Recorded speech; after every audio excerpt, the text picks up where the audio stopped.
It's just religion.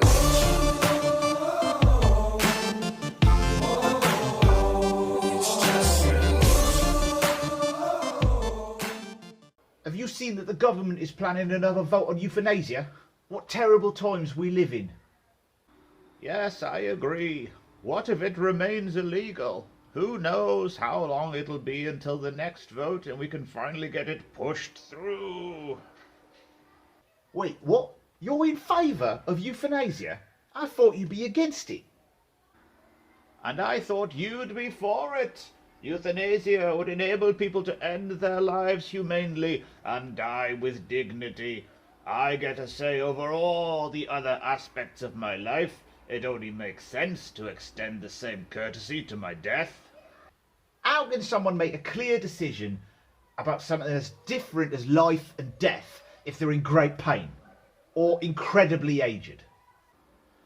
Careful now, young'un. I'm just saying, people might not be able to make sound decisions if their judgment is impaired by health issues.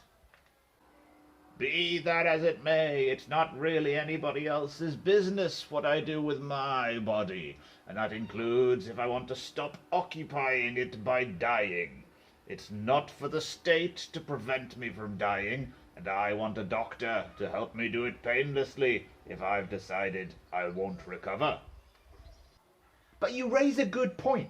Many people have had remarkable recoveries and have gone on to lead full lives after they've been written off by doctors. What if somebody ends their life and a cure is found the very next day?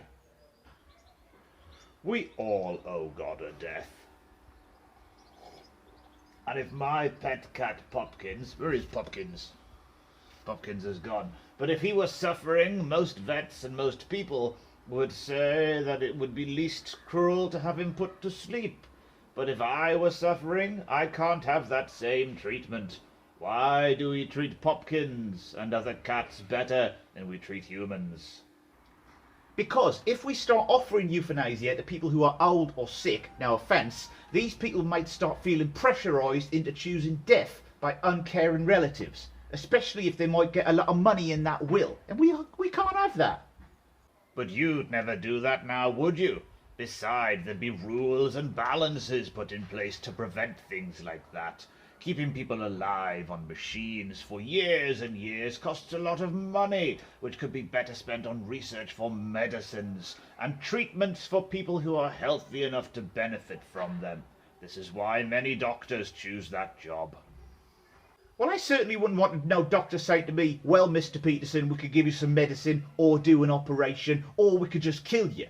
What would that do to trust in doctors? Doctors are healers who promise to do no harm in their hippopotamus oath.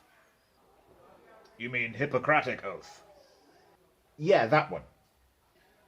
I'm more inclined to follow the words of Christ in John chapter 10, where he says that he came to offer life in all of its fullness.